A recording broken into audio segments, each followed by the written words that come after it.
Muy buenas tardes para todos y todas. Recibo un especial saludo de parte del doctor Jorge Luis Trujillo Alfaro, presidente del Consejo Superior de la Judicatura, así como los demás magistrados y magistradas que integran la corporación.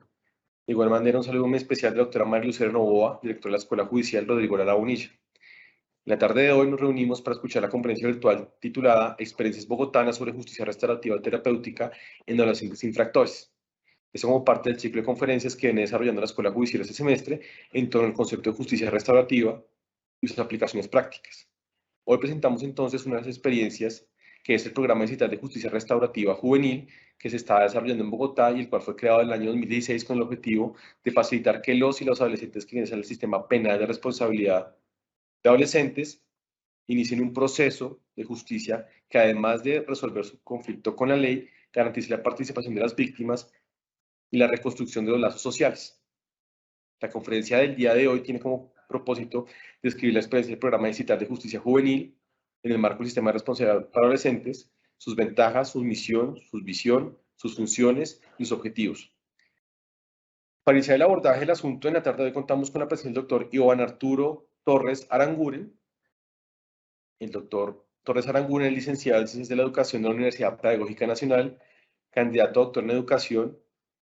de UNAD en México, magíster en Estudios Políticos, especialista en Educación y Pedagogía, ha sido investigador del Centro Nacional de Memoria Histórica. Actualmente se desempeña como director de Responsabilidad Penal para Adolescentes de la Secretaría de Seguridad, Convivencia y Justicia del Distrito de Bogotá. Doctor Juan Arturo Torres Aranguren, es un gusto tenerlo entre nosotros y tiene el uso de la palabra. Buenas tardes a todos, a todas. Muchas gracias a la doctora María Lucero Novoa, directora de la Escuela Judicial. Un saludo extensivo al doctor Jorge Luis Trujillo Alfaro, presidente del Consejo Superior de la Judicatura, y a todos los servidores y servidoras judiciales y demás personas que se han conectado a esta charla virtual. Es para mí un gusto volver a estar en este escenario con la Escuela Judicial, con ustedes. Vamos a conversar un ratito sobre el programa distrital de justicia juvenil restaurativa que venimos agenciando en la ciudad de Bogotá. Bueno, el programa distrital de justicia juvenil restaurativa es una de las estrategias que lidera la Dirección de Responsabilidad Penal para Adolescentes de la Secretaría Distrital de Seguridad, Convivencia y Justicia de Bogotá. Antes de adentrarnos de lleno en el programa, quisiera solamente decir, la Dirección de Responsabilidad Penal para Adolescentes tiene un conjunto de estrategias. La principal, que ha sido un poco el enfoque que le ha dado Bogotá en los últimos años a la problemática del delito juvenil y adolescente, es por supuesto el tema que nos convoca en esta tarde, que es la justicia juvenil restaurativa. Para agenciar esta estrategia, pues nuestro principal dispositivo de trabajo es el Programa Distrital de Justicia Juvenil Restaurativa, un programa que, como veremos ahorita, comenzó a agenciarse por allá en el año 2016, 2015, y que hasta el inicio de este gobierno estuvo trabajando principalmente con una línea, con una ruta de entrada por aplicación del principio de oportunidad en la modalidad de suspensión de procedimiento a prueba. Comenzando este gobierno, activamos una segunda ruta en un trabajo conjunto con los jueces penales para adolescentes, principalmente de conocimiento, y habilitamos una ruta para adolescentes que ya están en ejecución de su sanción. Y también, dado que hemos venido teniendo muchas dificultades con los temas de convivencia en los colegios, con el tema de la conflictividad exacerbada que se evidencia en las instituciones educativas una vez que llegamos de nuevo de vuelta de la pandemia, activamos una ruta para trabajar lo que llamamos las situaciones tipo 3 en el marco de la Ley 1620-2013, que son conductas caracterizadas como delito que acontecen en el contexto de las instituciones educativas. El programa de justicia restaurativa ha tenido una sede histórica ahí en el centro de la ciudad.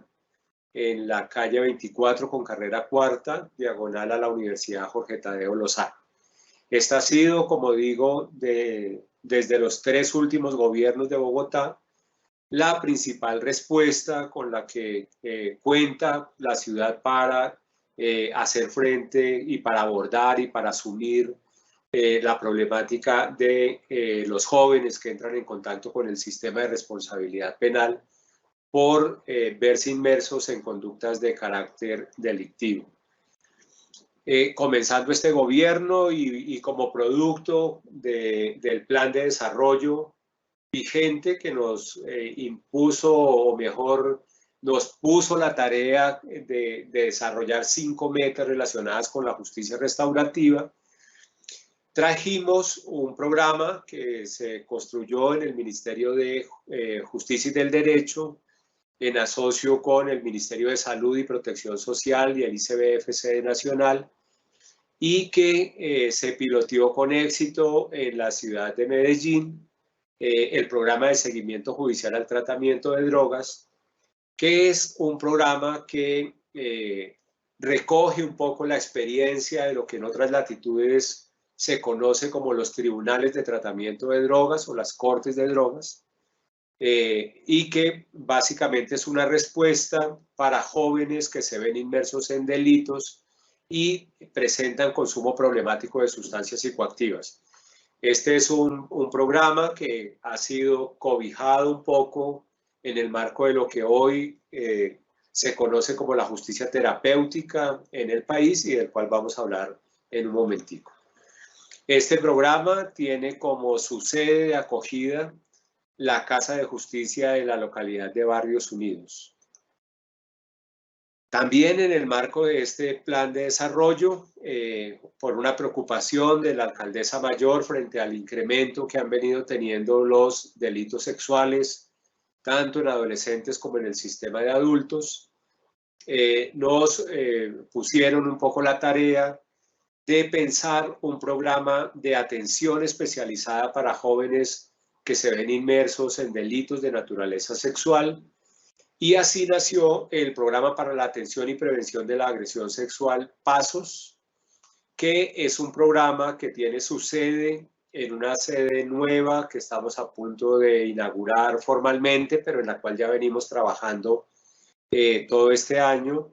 que es la sede que tenemos en el Centro de Servicios Judiciales para Adolescentes, el CESPA, sede que tuvimos que pudimos habilitar producto de un convenio de comodato con el ICBF Nacional. Además de esto, la Secretaría tiene pues otra estrategia que complementa un poco el trabajo que hacemos desde la ruta de adolescentes en ejecución de la sanción y que tiene que ver principalmente con la atención de jóvenes que se han visto sancionados con privación de la libertad, para lo cual la Secretaría de Seguridad, Convivencia y Justicia inauguró hace apenas unos días el Centro Integrado de Justicia en la localidad de Bosa, en el Plan Parcial Campo Verde. Dentro de este Centro Integrado de Justicia se construyó un CAE, un Centro de Atención Especializada, que se conoce así como el CAE Campo Verde. Estamos en este momento en conversaciones con el ICBF Regional Bogotá para mirar cuál es la estrategia más adecuada para operar esta unidad de atención que esperamos pueda acoger a jóvenes en privación de la libertad, pero también acoger una sede más de nuestro programa distrital de justicia juvenil restaurativa y además de eso acoger una sede de una posible escuela taller que venimos trabajando con el Ministerio de Cultura y que permitiría que los jóvenes que están en privación de la libertad en la unidad, más los jóvenes que convergen a ella a través de las diferentes rutas del Programa Distrital de Justicia Juvenil Restaurativa, más jóvenes de las comunidades locales puedan acceder a programas de formación técnica en diferentes modalidades. Además de esto, también en el marco del nuevo plan de desarrollo, vimos que hay un número importante de jóvenes que entran en contacto con el sistema de responsabilidad penal de adolescentes y que son reintegrados a su medio familiar, a veces vinculados a un proceso judicial, a veces no. Es un número bastante alto y son unos jóvenes que se van un poco, aunque estén vinculados a un proceso penal, con la sensación de que no pasó mayor cosa y que tienden a ser reincidentes. Pensamos entonces en una estrategia de trabajo con estos muchachos que venimos articulando con las fiscalías de URI principalmente y con las defensorías de familia, y que ha sido acogida en una tercera sede que tiene el programa de justicia restaurativa en el barrio La Victoria. Esta es una sede que también está próxima a inaugurarse, que agenciamos de manera conjunta con el IDIPRON y que busca, digamos, llegar a una de las localidades que más nos traen jóvenes al sistema de responsabilidad penal, no solamente para atender a los jóvenes de la localidad de San Cristóbal, de Rafael Uribe, de esas localidades que quedan ahí cerca, un sector alto de Usme, sino para mirar también si podemos hacer algún trabajo en clave de prevención que permita disminuir un poco los ingresos de jóvenes de esta localidad o de estos territorios al sistema de responsabilidad penal de adolescentes. Y una otra estrategia que busca trabajar con jóvenes que egresan de las medidas y sanciones del sistema de responsabilidad penal, bien porque cumplieron su medida o su sanción y egresaron de ella, o bien por haber obtenido el cese de la acción penal en el marco de la justicia restaurativa y que son jóvenes que todavía en ocasiones requieren apoyos para mantenerse en el sistema educativo, para aprender algún oficio y para comenzar a retornar a su familia y a su comunidad de una manera proactiva. Esta estrategia, junto con la de reintegro familiar, tiene su sede en la sede del programa de justicia restaurativa en el barrio La Victoria. Además de esto, el programa de justicia restaurativa tiene unas sedes alternas. Una primera que operamos en la sede donde funcionan los despachos judiciales de adolescentes. Tenemos espacios de atención en las casas de justicia de Barrios Unidos, de Ciudad Bolívar, de San Cristóbal, de Chapinero Calle 45, y estamos próximos a habilitar un satélite de nuestra sede en el centro que operaría ahí en la localidad de Santa Fe también. Estas estrategias, digamos, tienen, además de sus equipos profesionales, una estrategia transversal, que es nuestro equipo pedagógico y artístico, que alimenta el conjunto de estrategias que mueve la Dirección de Responsabilidad Penal, y un sistema de información que venimos construyendo desde la Secretaría de Seguridad, con apoyo de la Oficina de Análisis de la Información y la Dirección de Tecnologías de la Secretaría, que nosotros conocemos como el SIRPA, el Sistema de Información de Responsabilidad Penal para Adolescentes. Todas estas estrategias, por supuesto, se desarrollan en sinergia con la rama judicial, un trabajo muy cercano con el Consejo Superior de la Judicatura, con el Consejo Seccional de la Judicatura, con los jueces penales para adolescentes, con la Fiscalía General de la Nación, con quien actuamos en sinergia y de manera conjunta, principalmente en los casos que ingresan a través de la ruta del principio de oportunidad. El Instituto Colombiano de Bienestar Familiar, a través de las defensorías de familia principalmente, la Defensoría del Pueblo, institución que nuclea todos los defensores y defensoras públicas. Tenemos un trabajo cercano y articulado con la Secretaría Distrital de Salud, principalmente a propósito del programa de seguimiento judicial al tratamiento de drogas. Tenemos igualmente un trabajo cercano y muy articulado con la Secretaría de Educación del Distrito, con la cual venimos trabajando de manera conjunta en el diseño de una estrategia educativa adaptada a los jóvenes del sistema de responsabilidad penal, que en este momento estamos piloteando en la sede nuestra de La Victoria, donde tenemos unos 70 jóvenes en egreso de las medidas y sanciones del sistema y algunos jóvenes en condición de vulnerabilidad de la vinculación al delito en esta localidad. Estamos piloteando este modelo educativo allí y aspiramos poco a poco irlo extendiendo a otras localidades del distrito y hacer un trabajo conjunto con el Ministerio de Educación para tratar de dejarlo avalado como un sistema educativo flexible. Trabajamos también de manera conjunta con el Ministerio de Justicia y del Derecho, principalmente a propósito del programa de seguimiento judicial y tratamiento de drogas. Venimos trabajando también de manera articulada con el Ministerio de Cultura, con quien hemos venido vinculando jóvenes de las distintas estrategias de la dirección a programas de formación técnica en cocina, en restauración arquitectónica, en fabricación de vestuario urbano, en fabricación de calzado, y con quien estamos explorando la posibilidad de tener la escuela taller en el CAE Campo Verde. Y tenemos también una articulación con la Embajada de los Estados Unidos, muy a propósito principalmente del programa de seguimiento judicial al tratamiento de drogas, pues este programa cuenta con el acompañamiento técnico de la Embajada a través de la Asociación de Profesionales de Tribunales de Tratamiento de Drogas de los Estados Unidos. Gracias a este convenio a este acompañamiento técnico mejor, hemos venido haciendo acciones de formación con nuestros jueces, con los fiscales, con los defensores de familia, los defensores públicos,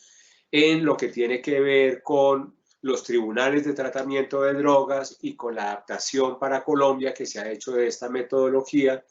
que es el programa de seguimiento judicial al tratamiento de drogas. Este es un poco, digamos, el conjunto de estrategias que se manejan desde la Dirección de Responsabilidad Penal de la Secretaría Distrital de Seguridad, Convivencia y Justicia. Vamos ahora a detenernos un momento en el programa distrital de justicia juvenil restaurativa, que es un poco el pretexto de esta conversación, de este encuentro con ustedes. Este es un programa que, como decíamos hace un momento, empezamos a estructurar en el año 2016. En ese momento, los temas de responsabilidad penal de adolescente están adscritos a la Secretaría de Gobierno de Bogotá. La Secretaría de Gobierno tiene una dirección de derechos humanos y en la dirección de derechos humanos habían varios proyectos, uno de los cuales era responsabilidad penal de adolescentes.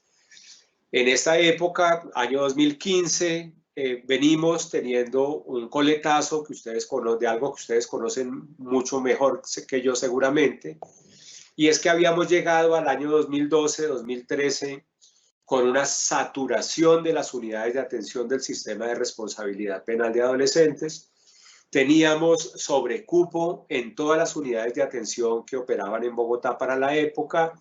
Esto motivó una acción de tutela interpuesta por la Defensoría del Pueblo, que le ordenó al Instituto Colombiano de Bienestar Familiar y al distrito en cabeza de la Secretaría de Gobierno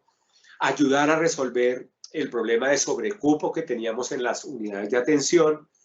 y también el ayudar a minimizar o a controlar el ingreso de armas y drogas a las unidades de atención. En ese momento, en el año 2013, 14, 15, Bogotá le entregó al ICBF 2 predios que en su momento eran de propiedad del IDIPRON. En uno se habilitó un centro transitorio porque teníamos un problema en el Centro de Servicios Judiciales para Adolescentes, porque no teníamos un centro transitorio y teníamos muchos jóvenes en las escaleras y los pasillos de la unidad. Entonces habilitamos un centro transitorio en esta unidad.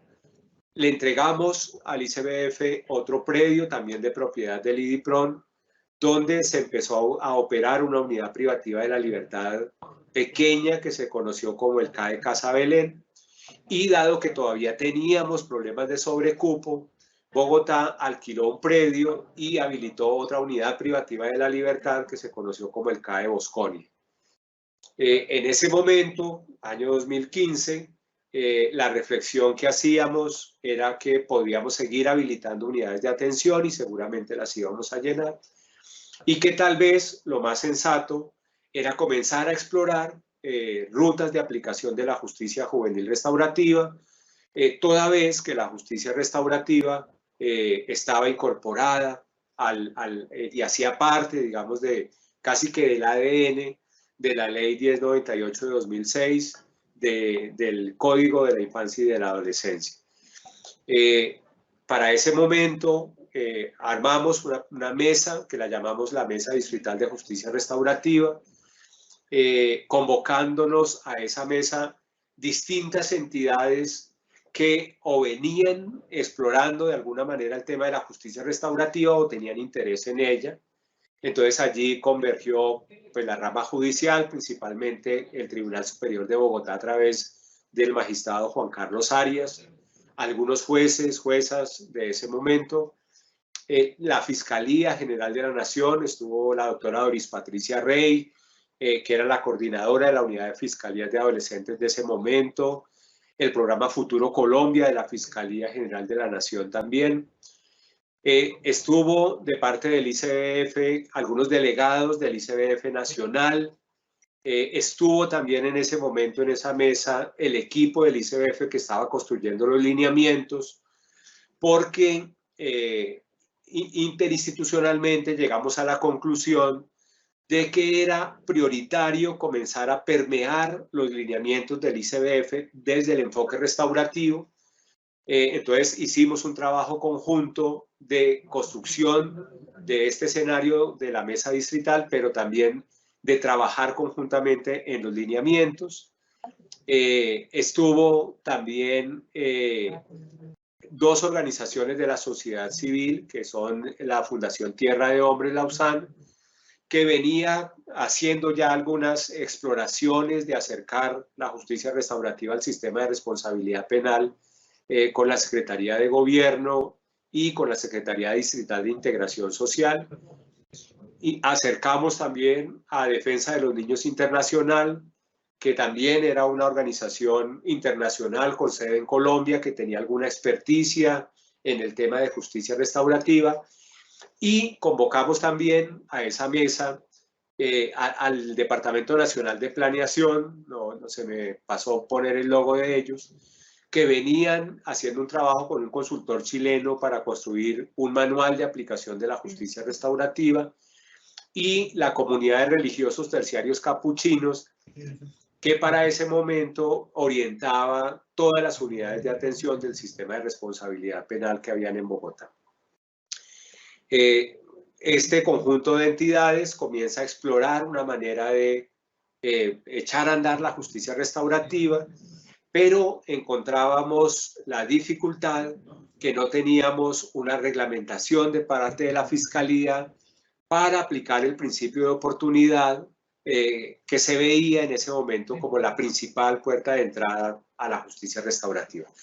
A fines de 2016 se crea en el nivel nacional el Sistema Nacional de Coordinación de Responsabilidad Penal Adolescente. Este Sistema Nacional de Coordinación, que lidera el Ministerio de Justicia y del Derecho y cuya Secretaría Técnica lleva el Instituto Colombiano de Bienestar Familiar, había organizado subcomisiones de trabajo, una de las cuales era justicia restaurativa,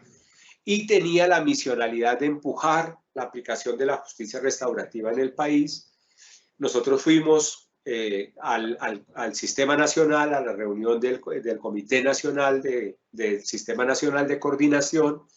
e hicimos una presentación formal del interés que tenía Bogotá de crear algo que ya en ese momento llamábamos el Programa Distrital de Justicia Juvenil Restaurativa. En esta reunión del comité, la Fiscalía se comprometió a sacar una reglamentación y en cuestión de un mes, algo así, tuvimos una primera resolución que nos permitió, que nos abrió la puerta a la utilización del principio de oportunidad y con ella, pues por supuesto, a la justicia restaurativa. Una vez que tuvimos la resolución, hicimos un trabajo conjunto con el doctor Juan Carlos Arias, explicando la resolución a los jueces, a las juezas, para que se animaran a darle control de legalidad al principio de oportunidad. Hicimos con la Dirección Nacional del Sistema Penal Oral Acusatorio lo propio con los fiscales, explicando la resolución, explicando que tenían una delegación especial de parte del fiscal y que podían aplicar el principio de oportunidad. Hicimos con el ICBF Nacional un trabajo con las Defensorías de Familia y con la Dirección Nacional de la Defensoría Pública, con los defensores públicos. Y así, una vez que tuvimos todos los actores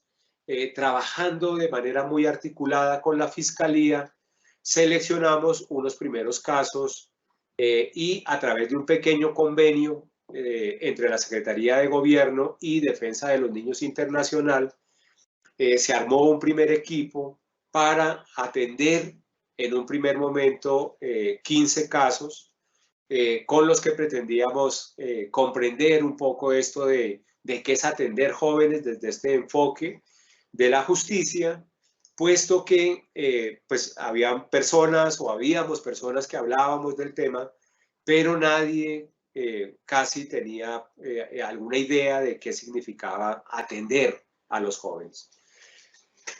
Con Defensa de los Niños Internacional, por sugerencia de las experiencias que ellos tenían en otras latitudes, al igual que la experiencia que nos aportaba la Fundación Tierra de Hombres Lausanne, se armó un equipo interdisciplinario en el que había 1 o 2 psicólogos, un par de abogados, un par de trabajadores sociales, una terapista ocupacional, y de esta manera comenzamos a atender unos primeros casos, principalmente o utilizando como puerta de entrada, como decíamos hace un momento, el principio de oportunidad bajo la modalidad de la suspensión del procedimiento a prueba. En ese momento tenemos un cambio de gobierno en la ciudad, llega una nueva administración, en el empalme presentamos esto que venía construyéndose como una alternativa de trabajo con los jóvenes en conflicto con la ley. El gobierno que llegó a la ciudad acogió esta propuesta, decidió darle continuidad, pero ellos además venían en la idea de crear la Secretaría de Seguridad, Convivencia y Justicia, y se les propuso que dentro de la estructura de esta nueva secretaría que estaban construyendo, pudiéramos pensar en una dirección de responsabilidad penal para adolescentes. Ellos estuvieron de acuerdo, hicimos un trabajo con planeación distrital y fuimos estructurando lo que hoy en día es la dirección. Dicho sea de paso, decir Bogotá es la única ciudad de Colombia que tiene el tema de responsabilidad penal llevado a la categoría de una dirección. Esto, por supuesto, nos daba la posibilidad de acceder a recursos, la posibilidad de tener un equipo de atención. Simultáneamente, como el gobierno llegaba, hicimos un trabajo conjunto y logramos incorporar una meta plan de desarrollo que nos ponía la tarea de atender 400 jóvenes a través de la justicia restaurativa. Teniendo esta meta, pues la ciudad tuvo la posibilidad de comenzar a armar un equipo de atención y se comenzó a configurar un equipo con psicólogos, trabajadores sociales, sociólogos principalmente, para cumplir con esa tarea que nos imponía el Plan Distrital de Desarrollo. Antes de meternos a las otras líneas, solamente decir para que un caso pueda ser trabajado en el marco de la justicia restaurativa, si entra por la ruta de principio de oportunidad, pues todo el trabajo de preselección de los casos, de decir este podría tener alguna posibilidad, se hace de manera conjunta por profesionales de la Secretaría de Seguridad que trabajan de manera permanente con la Fiscalía General de la Nación. Y una vez que tenemos un caso perfilado como un posible candidato al principio de oportunidad y al programa, el equipo nuestro, con el acompañamiento del fiscal o de la fiscal, inicia un proceso de acercamiento a las partes, tanto al ofensor como a la víctima,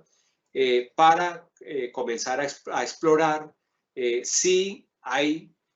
para explicar en qué consiste el principio de oportunidad, explicar en qué consiste el programa de justicia restaurativa y explorar si hay la intención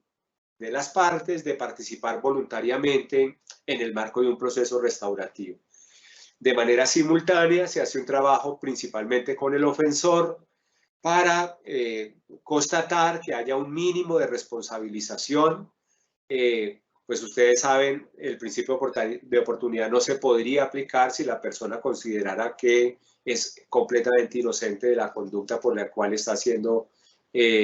indiciada o procesada. Constatados estos dos elementos, el mínimo de responsabilización y la participación voluntaria de las partes, pasamos a la suscripción de un consentimiento informado por las partes y cuando son menores, el consentimiento debe ser firmado adicionalmente por sus padres, madres o cuidadores y por las defensorías de familia. Constatado esto y pactado el fiscal con el joven ofensor, las obligaciones que va a tener en el marco de la suspensión del procedimiento a prueba, pues podemos ir a la audiencia a solicitar el principio y el control de legalidad ante el juez de control de garantías. Una vez que el juez considera que es viable el principio de oportunidad, nos remiten el joven de manera formal desde el juzgado para que nosotros empecemos a desarrollar el proceso restaurativo. Este tema, digamos que me parece un poco pertinente para una conversación como esta, porque en ocasiones, digamos que hemos escuchado hablar de las 3 R's de la justicia restaurativa: la responsabilización, la reparación, la reintegración, pero lo que tengo la sensación es que casi siempre en estas conversaciones no se habla mucho de en qué consiste la atención, cómo es la atención durante el tiempo que el joven está en un programa de esta naturaleza. Una vez que el joven es remitido de manera formal al programa de justicia restaurativa, la coordinación del programa va a asignar un equipo profesional que se va a hacer cargo de ese caso. Normalmente el equipo que asignamos está compuesto por 2 psicólogos, uno que va a trabajar con el ofensor, uno que va a trabajar con la víctima, un trabajador o trabajadora social que va a trabajar con las redes familiares de víctima y ofensor, y a medida que el proceso lo torne necesario, pueden entrar sociólogos, pedagogos o artistas. Este es un poco el equipo con el que trabajamos. Una vez que tenemos el joven, en realidad el consentimiento informado ya ha sido firmado, vamos a suscribir un documento que el joven manifiesta su decisión de participar voluntariamente en el programa. Una vez que tenemos esto, vamos a iniciar la etapa de valoración inicial. En el marco del programa de justicia restaurativa, digamos, el programa atiende todos los delitos, salvo los delitos que tengan naturaleza sexual, que irían al programa Pasos.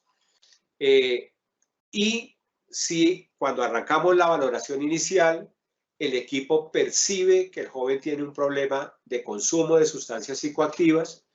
debemos articularnos con el programa de seguimiento judicial al tratamiento de drogas para activar la ruta de salud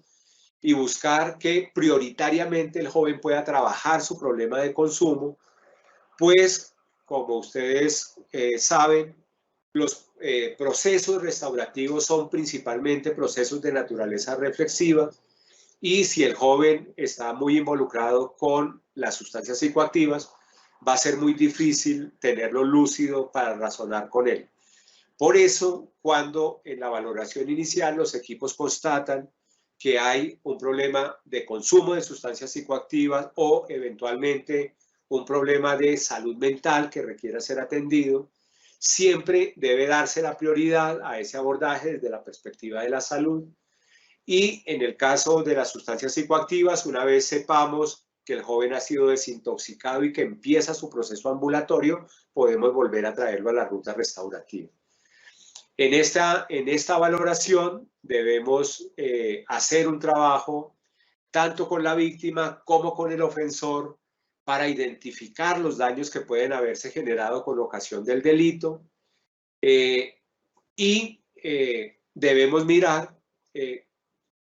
cuáles son los elementos que tenemos, hacer una revisión del expediente, hacer un trabajo con la narrativa de la víctima, hacer un trabajo con la narrativa del ofensor, hacer una visita domiciliaria para constatar cómo vive el joven, hacer un trabajo con la familia, de tal manera que podamos recabar la información suficiente para poder construir lo que nosotros llamamos la hipótesis explicativa del caso. Una vez que tenemos una idea de qué es lo que tenemos frente a nosotros, vamos a comenzar a construir de manera conjunta con las partes lo que es el plan integral restaurativo, donde vamos a determinar con mayor claridad cuáles son los objetivos que vamos a intentar alcanzar con el proceso.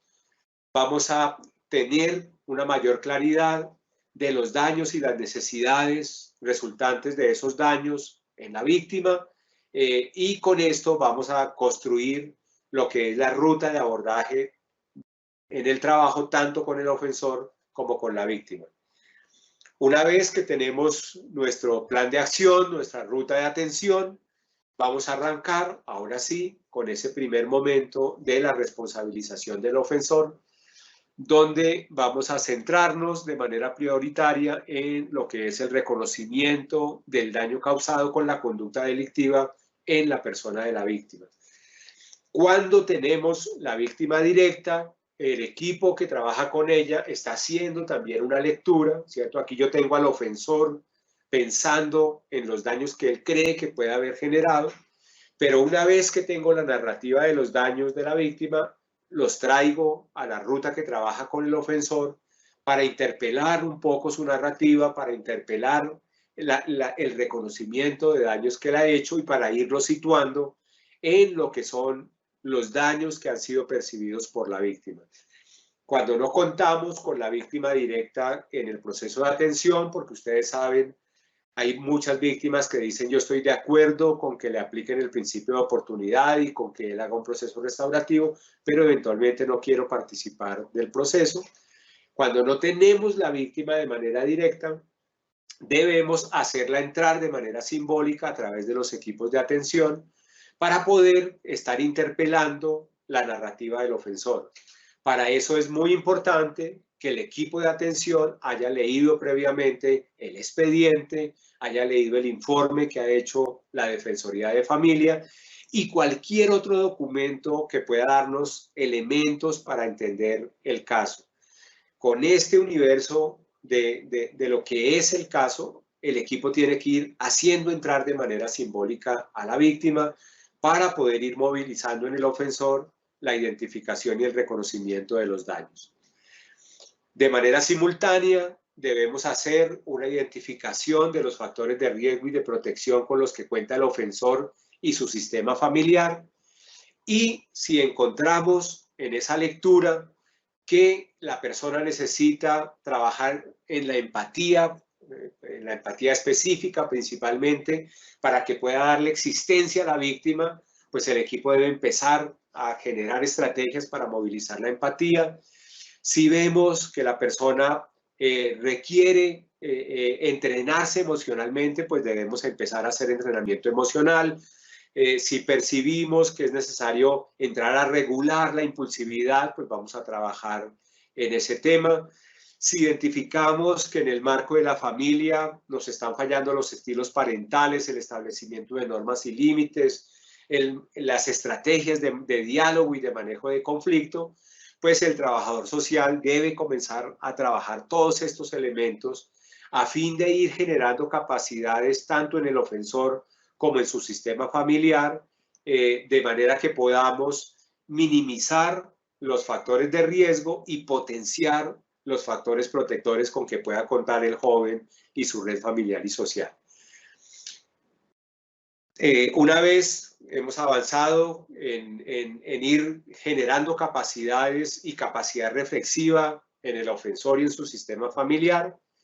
vamos a ir movilizando con mayor fuerza la conciencia del daño. Ya hicimos un reconocimiento de daños, ahora tenemos que ver cuáles son las necesidades resultantes de esos daños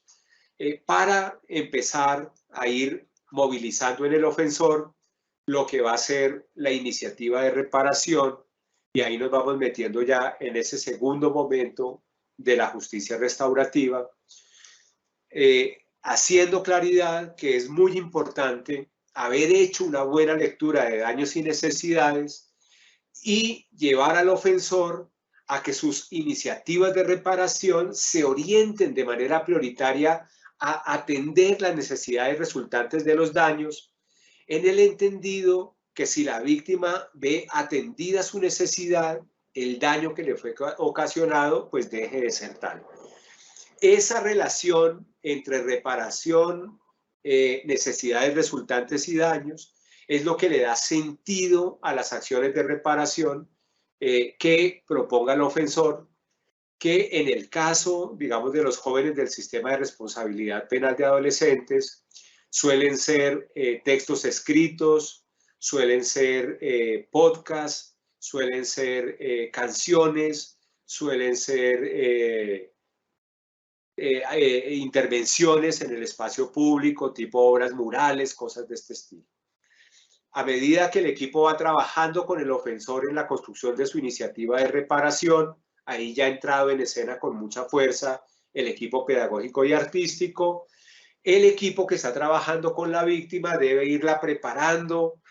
para ver si hay apertura de recibir la iniciativa de reparación que viene construyendo el joven, e ir identificando si es dable, si es viable, si es deseable, que el proceso pudiese ir cerrando a través de una práctica restaurativa que puede ser formal, que puede ser indirecta, que puede ser simbólica,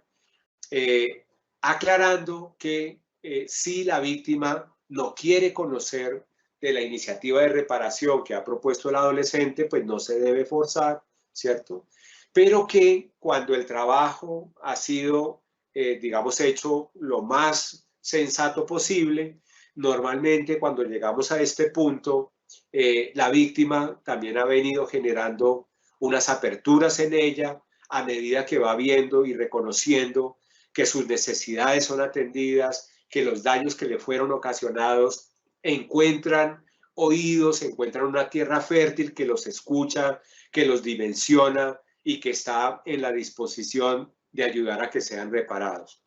Cuando se ve que eso es viable, pues se agencia una práctica restaurativa formal. Es importante decir que no todos los procesos restaurativos, para ser exitosos, deben cerrar con un encuentro directo víctima-ofensor. Es probable que para muchos eso sea deseable, es probable que para muchos ese sea el punto de llegada, pero la experiencia nos muestra que uno puede cerrar bien un proceso restaurativo sin necesidad de propiciar en todos los casos un encuentro directo víctima-ofensor. Una vez que el adolescente ha hecho su propuesta de reparación, una vez que hemos trabajado con la víctima para ver si quiere ese encuentro, para ver si quiere conocer la iniciativa de reparación sin tener contacto con el ofensor, o si quiere no saber, no conocer la iniciativa de reparación que él propuso, pero una vez que la víctima manifiesta sentirse atendida, sentirse reparada, y una vez que el equipo ha constatado que los objetivos que nos habíamos planteado en el plan de atención con el adolescente ofensor han sido cubiertos, llevamos el caso nuevamente ante el fiscal, quien debe verificar el cumplimiento de los objetivos y, si está de acuerdo con ese informe de cierre, proceder a solicitar una audiencia para aplicar el principio de oportunidad, esta vez en la modalidad de renuncia, y si el juez lo considera pertinente, poder caminar hacia la extinción de la acción penal. Si eso es viable y el juez lo avala y así lo considera, el joven egresa del programa e ingresa, si lo considera necesario, a la etapa de reintegración a través de nuestra estrategia de reintegro familiar y atención en el egreso. ¿Qué hacemos allí? Si el joven no ha terminado su bachillerato, intentamos que termine el bachillerato. Para eso, como les decía, venimos trabajando de manera conjunta con la Secretaría de Educación para tener un modelo, una estrategia educativa flexible que puede ser entre semana, que puede ser fines de semana, ¿cierto? Pero que permita que los jóvenes, ojalá cuando se desprendan de las entidades que intervinieron con él durante su permanencia en el sistema de responsabilidad penal de adolescentes, haya terminado, ojalá, su bachillerato. Si ya es bachiller, vamos a intentar presentarlo, si él se ve estudiando en la universidad, a través del programa Jóvenes a la U o de la estrategia Reto, ¿cierto? Para que pueda, si lo considera, seguir avanzando en su proceso de educación superior, o tener, digamos, un staff de iniciativas de formación técnica, que en este momento, como les decía, tenemos el tema de cocina, tenemos fabricación de vestuario urbano, fabricación de calzado. Vamos a arrancar un curso que estamos contratando en este momento de barbería, que es un tema que le interesa mucho a los jóvenes. Y estamos explorando también la posibilidad de tener un curso certificado de formación en terapia asistida con caninos. Si el joven llegara a ese momento con problemas de consumo de sustancias psicoactivas, vamos a buscar a través del sistema de salud que pueda tener el tratamiento que requiere y eventualmente ver su vinculación a programas de carácter cultural o de carácter deportivo y con un conocimiento, digamos, de su red comunitaria, de tal manera que el joven pudiera ir fluyendo hacia la vida comunitaria, las organizaciones sociales de su territorio y demás. Esto es, digamos, a grosso modo un poco lo que hacemos cuando tenemos el joven en atención propiamente tal. Este trabajo va a incluir unas sesiones de trabajo individual con el joven, unas sesiones de trabajo personalizado con el núcleo familiar. Tiene también un componente de sesiones colectivas donde juntamos a jóvenes, puede ser por el mismo delito o por diferentes delitos para trabajar temáticas particulares. Tenemos un escenario de trabajo colectivo con las familias también, que le llamamos círculos del cuidado y del afecto.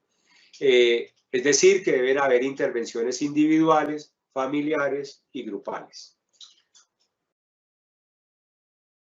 Esto ya de alguna manera quedó dicho. Como ustedes saben, pues la justicia restaurativa trabaja en esas 3 R's, que ya lo vimos allí desagregado. Esto, digamos, para que se hagan una idea de los temas que se abordan en cada uno de los momentos. Cuando estamos trabajando en la fase de responsabilización, vamos a leer el delito en su relación con la justicia social, con el malestar de la sociedad. Vamos a explorar la postura personal del joven frente al delito. Vamos a movilizar, como decíamos, el tema de la empatía general y específica para poder ir generando sentimientos del joven frente a las víctimas. Vamos a explorar todo lo que es el mundo emocional, a fortalecer la reflexividad en los jóvenes. Vamos a trabajar lo que es el control de la impulsividad, la toma de decisiones, la exploración del daño, la problematización de la narrativa del joven frente al delito y sus impactos, vamos a trabajar el ciclo de eventos, vamos a trabajar a movilizar la conciencia del daño generado por la conducta y a irle abriendo espacio a la posibilidad de pasar a este segundo momento, que es el de la reparación. Cuando estamos en este momento, vamos a explorar la actitud, la postura del joven frente a qué entiende por reparación. Vamos a hacer un trabajo muy fuerte, como decíamos ahora, en todo lo que es la identificación de daños y necesidades en las víctimas directas e indirectas, en él, en su familia, en la familia de la víctima. Vamos a mirar todo lo que es eso que hablábamos ahora de la relación daño, necesidad, reparación. Vamos a comenzar a circular alguna información, algunos contenidos para que él pueda comprender que la reparación es un derecho de la víctima, que él pueda conocer qué es eso de la reparación simbólica, qué es eso de la reparación integral, que pueda conocer otras acciones de reparación para ir identificando una propuesta de reparación acorde a los daños y a las necesidades resultantes. Vamos a ir construyendo la propuesta de reparación, vamos a ir movilizando a la víctima para que le dé apertura, ojalá, a esta propuesta, y vamos a ver, a explorar, como decíamos, si es viable ir hacia una práctica restaurativa directa o no. En el momento de la reintegración, que es la tercer R de la justicia restaurativa, noten ustedes que normalmente el proceso penal va a llegar hasta cuando tenemos la fase de reparación, porque es lo que vamos a tener en cuenta, principalmente lo que el joven hizo en responsabilización y en reparación, para ir hacia la extinción de la acción penal. Pero el programa de justicia restaurativa en todas sus rutas, aunque el joven obtenga la extinción de la acción penal, va a seguir con él en una fase de seguimiento que normalmente, digamos, se busca cuando el juez extingue la acción penal, de decirle al joven que debe seguir vinculado para que pueda terminar de, digamos, de desarrollar la justicia restaurativa en ese tercer momento, que es el de la reintegración. En este caso vamos a trabajar lo que es la exploración frente a la postura personal frente a la vida, la percepción que el joven tiene de sí, del otro, de la convivencia, lo que es su mundo personal, su mundo social, la exploración de su red familiar, de su red comunitaria. Vamos a trabajar lo que es la formación en habilidades sociales y ciudadanas. Vamos a hacer un trabajo de exploración de vocaciones, intereses, aficiones, sueños, como decíamos ahora, tratar de encarrilarlo en la educación formal, tratar de llevarlo a un programa de formación técnica de acuerdo a sus intereses, que comience a conocer las organizaciones sociales, las organizaciones juveniles que hay en su entorno barrial, comunitario, para que vaya viendo la posibilidad de que su vida también pueda transitar por ahí. Vamos haciendo contacto con organizaciones sociales del entorno barrial y comunitario que puedan abrir las puertas de sus trabajos, de sus proyectos, de sus iniciativas a este tipo de jóvenes, ¿cierto?, que vuelven al contexto barrial. Y vamos a ir viendo oportunidades de inclusión educativa, social, de formación para el trabajo, de formación artística y cultural. Este último aspecto estamos trabajándolo en este momento también muy fuerte a propósito de eso que les comentaba de la escuela taller en Campo Verde, donde estamos en conversaciones con una entidad internacional que es ACDIVOCA y que tiene muchas interés y posibilidades de comenzar a abrir rutas de inclusión económica para los jóvenes, porque si no vamos abriendo esas puertas y los jóvenes tienen que volver al tema del rebusque y al tema, pues mucho de lo que se ha logrado podría correr el riesgo de perderse. En la actualidad, nosotros hemos logrado que 5 o 6 jóvenes que ingresaron, hicieron proceso con nosotros y egresaron, entren a ser parte de nuestro equipo profesional, de nuestro equipo de trabajo. Entonces tenemos 6 jóvenes ya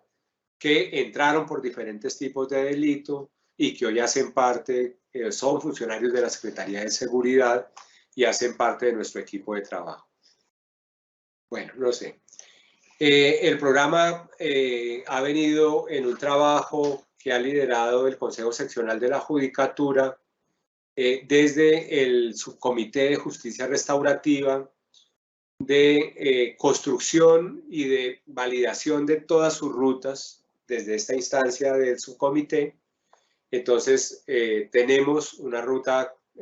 ya construida y avalada por los jueces, los fiscales, los defensores y demás, cuando los casos nos ingresan por aplicación del principio de oportunidad. Tenemos una ruta también para cuando los jóvenes están en etapa de ejecución de la sanción, que también ha sido avalada allí. Ya hemos avalado también en el subcomité la ruta del programa de seguimiento judicial al tratamiento de drogas, la ruta del programa para la atención y prevención de la agresión sexual PASOS está próxima a ser avalada. Vale, solamente decir que el programa de justicia restaurativa empezó trabajando con delitos de baja factura, delitos como el hurto, como la violencia intrafamiliar, como el porte y tráfico de estupefacientes, y que hoy en día, claro, han pasado varios años, hemos tenido un equipo que se ha venido formando y que trabajamos prácticamente cualquier tipo de delito. El programa de seguimiento judicial al tratamiento de drogas es un programa que opera de manera muy similar a este que hemos descrito acá, pero que tiene dos sellos o dos características particulares que le dan un poquito de diferencia, y es que dado que se presenta consumo de sustancias psicoactivas, requerimos hacer un trabajo articulado con las entidades del sector salud. Ahí hemos hecho un trabajo en sinergia con la Dirección de Aseguramiento de la Secretaría de Salud y hemos propiciado un acercamiento a buena parte de las EPS que operan en la ciudad para tratar de mostrar la necesidad de que las EPS por normativa incorporen dentro de su red de prestadores programas de tratamiento para el consumo.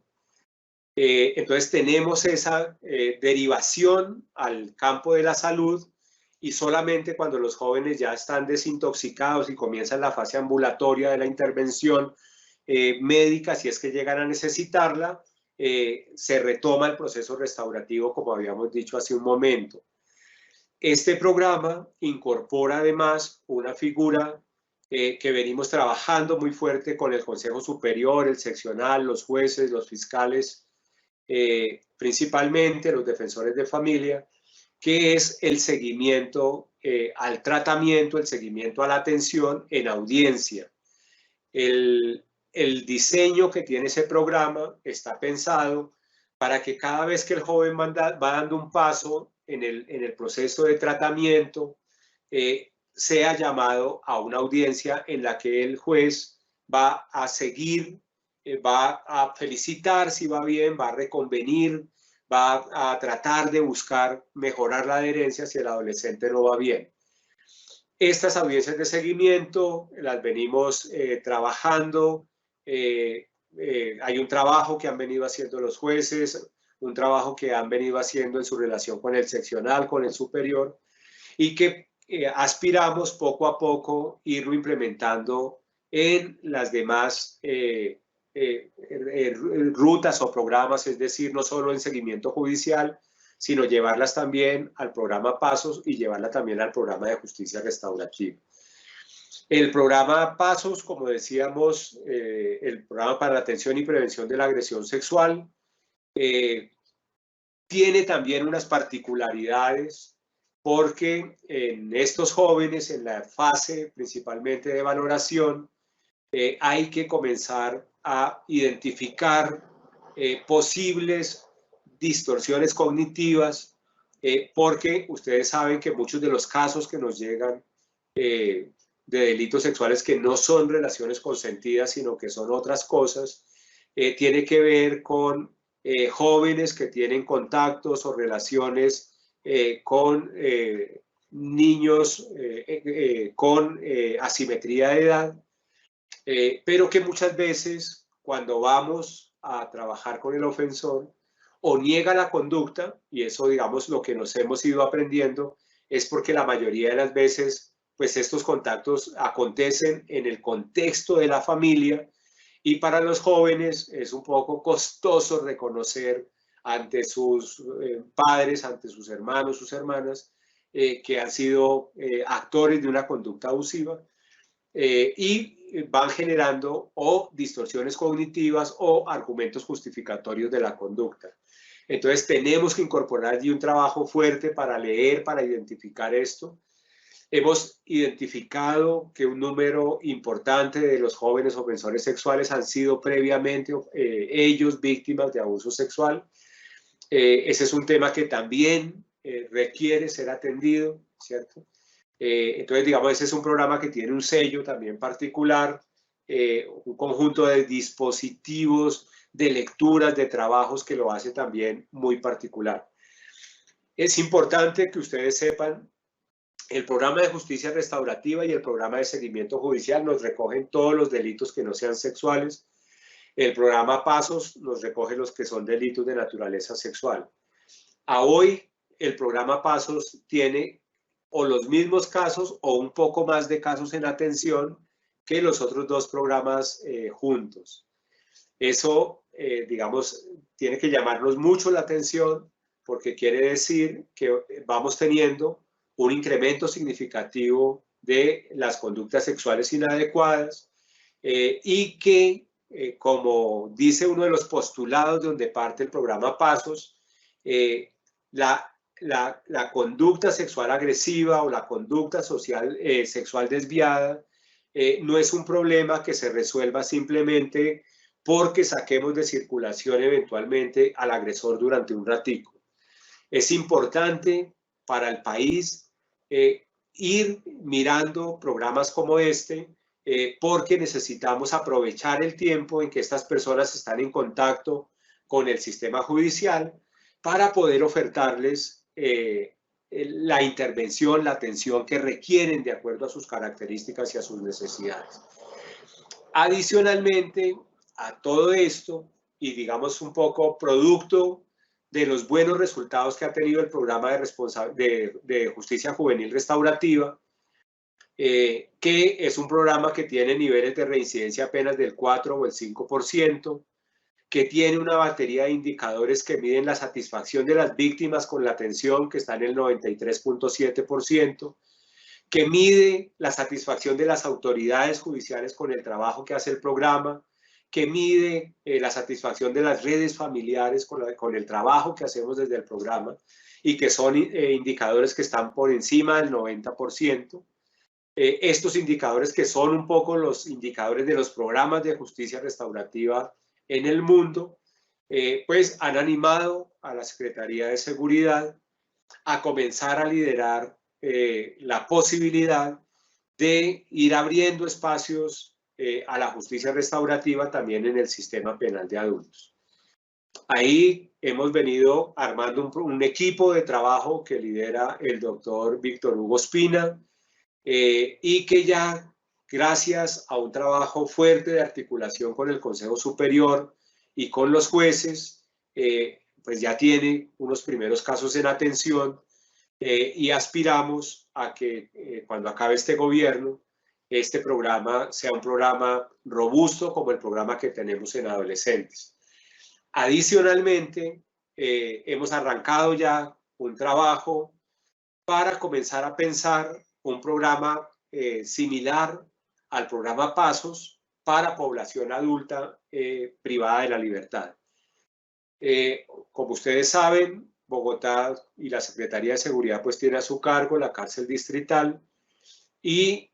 lo que hemos ido notando es que un poco más de la mitad de la gente que está en este momento en la cárcel distrital está por delitos de naturaleza sexual ha sido también un interés de la Secretaría y de la Alcaldía el que podamos ir avanzando en el diseño de un programa que trabaje con ofensores sexuales en el medio carcelario o penitenciario. Ahí venimos haciendo también, como lo hicimos en adolescentes, una lectura de lo que está ocurriendo en el mundo.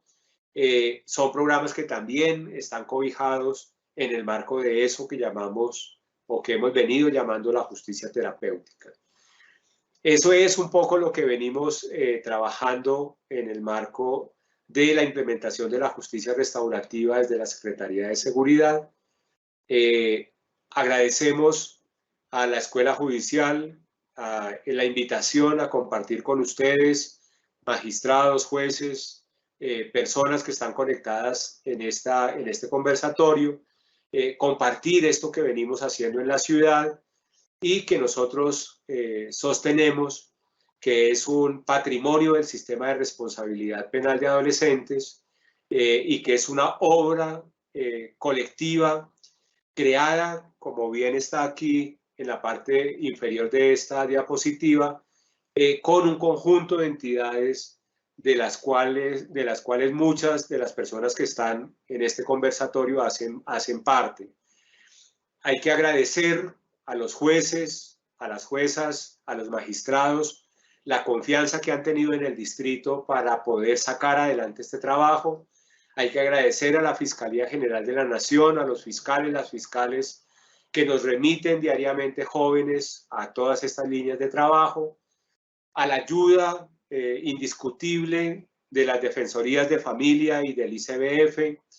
a los defensores públicos que se comprometen y trabajan en este tipo de iniciativas, al Ministerio de Justicia, al Ministerio de Cultura, a la Embajada de los Estados Unidos y a las entidades distritales con las que nos hemos articulado en el desarrollo de este tipo de iniciativas. Doctor Iván Arturo, al contrario, gracias a usted por su conferencia. Le transmito rápidamente las preguntas que he surgido aquí del chat. La primera es: ¿por qué recurrir a la justicia restaurativa para encarar el delito en adolescentes y jóvenes? Bien, yo creo que la respuesta a esa pregunta está un poco en la parte final de esta intervención y es los indicadores, las evidencias que arrojan este tipo de programas. Niveles de reincidencia del 4%, digamos, el programa en este momento debe tener unos 600, 700 jóvenes en atención, es decir, tenemos 2 o 3 veces lo que tenemos en privación de la libertad, lo cual es una buena noticia, pero ustedes saben, la reincidencia de un joven que pasa por el sistema de responsabilidad penal está por encima del 40%, mientras que cuando nos trabajamos desde programas de justicia restaurativa, y este indicador, como decía, es coincidente con otros programas de justicia restaurativa en la región y en el mundo, reincidencia del 4 o 5%, ya solamente ese dato nos debiera decir que vale la pena apostar por la justicia restaurativa. Pero por otro lado, la atención de las víctimas. Ustedes saben que en el marco de la justicia penal, las víctimas no reciben mayormente atención. El programa de justicia restaurativa tiene una participación de las víctimas aproximadamente del 70%, es decir, de cada 10 casos logramos la vinculación al menos de 7 víctimas. Eso es una muy buena noticia. El que las víctimas se vayan del programa con un 90 y tanto % de satisfacción, el que manifiesten en las audiencias a los jueces, a los fiscales, el que es la primera vez que han sentido una respuesta efectiva de parte de la justicia, que se han sentido escuchadas y valoradas, el que este tipo de programas nos permita trabajar con las familias para ayudar a nutrir el tejido familiar, que muchas veces por dificultades en esos tejidos familiares es que muchos jóvenes llegan al delito. El habilitar a jóvenes que no siguen una carrera delictiva, sino que se transforman en capital social proactivo para la sociedad, para la ciudad. Creo que eso es de conjunto la mejor referencia para decir por qué es importante contar con programas como este. Importante que sepan que venimos trabajando con la Gobernación de Cundinamarca para crear un programa departamental de justicia juvenil restaurativa. Venimos trabajando con Medellín, hemos hecho algunos acercamientos y algunos trabajos conjuntos con jueces de Cali para también ir abriendo, impulsando la posibilidad de que programas como este vayan habiendo en otras latitudes, porque creemos que es muy importante. El programa de seguimiento judicial al tratamiento de drogas, gracias al Ministerio de Justicia, a la Embajada de los Estados Unidos, está llegando hoy a unas 12 ciudades de Colombia y los resultados son muy parecidos a los que estamos teniendo nosotros y a los que ha tenido Medellín. Entonces creo que ahí de conjunto hay mucha evidencia que habla a favor de este tipo de respuestas al delito juvenil y adolescente. Doctor, muchas gracias. Otra pregunta que surge aquí en el chat es, ¿en qué consiste la atención brindada a las víctimas? Vale, un poco como lo mostrábamos en la diapositiva, el trabajo con las víctimas se centra inicialmente en poder identificar los daños que le fueron ocasionados a propósito de la conducta delictiva. Eso es muy importante, pues porque muchas veces las víctimas hacen parte de los mismos contextos sociales de marginalidad, de privación en la que viven estos jóvenes, y al igual que ellos podrían tener todas las necesidades del mundo. Pero en el marco de un proceso restaurativo necesitamos centrarnos con mucha firmeza en los daños que le fueron ocasionados, ¿cierto? En la atención que le podamos brindar para superar esos daños, ¿cierto? En la identificación de las necesidades, que básicamente las identificamos indagando qué es lo que necesita la persona para que ese daño pues deje de ser sentido como tal, ¿cierto? Ahí, digamos, el trabajo que hacemos desde dispositivos psicosociales, desde dispositivos psicoeducativos, van a ser muy importantes. Si encontramos que es necesario trabajar elementos como el miedo, como la ansiedad, como la angustia, como el deseo de venganza, como la tristeza, como el silenciamiento, pues hay que trabajarlo. Para eso tenemos equipos especializados en hacerlo, ¿cierto? Y hay una cosa que también hemos logrado en la articulación con educación, y es que como muchas veces las víctimas son menores de edad y muchas veces también hace parte de sectores, digamos, donde no todos los derechos son garantizados, hemos abierto la posibilidad de que las víctimas también puedan vincularse a la educación formal cuando no tienen esa vinculación, y que puedan participar también de todos los programas de formación técnica que nosotros venimos agenciando. Es muy interesante y de verdad que las y los invitamos prontamente a la inauguración de nuestra sede en La Victoria, porque ustedes van a ver en esos talleres personas mayores, cuidadores, cuidadoras de estos jóvenes, personas de la comunidad, víctimas, jóvenes, compartiendo en un mismo espacio, y eso es muy importante porque materializa uno de los principios fundamentales de la justicia restaurativa, que es la reconstrucción del tejido social y de las confianzas que se nos rompen con el delito. Entonces, digamos, hemos ido extendiendo esta posibilidad porque muchas veces las víctimas dicen, pues bueno que al joven le den oportunidades, bueno que él pueda estudiar, aprender un oficio, pero en ocasiones nosotros vivimos las mismas condiciones y nadie nos atiende. Entonces hay un trabajo fuerte en lo psicosocial, hay un trabajo fuerte en lo psicoeducativo y hay un trabajo fuerte en el campo de la inclusión social, cultural, educativa y productiva, digamos.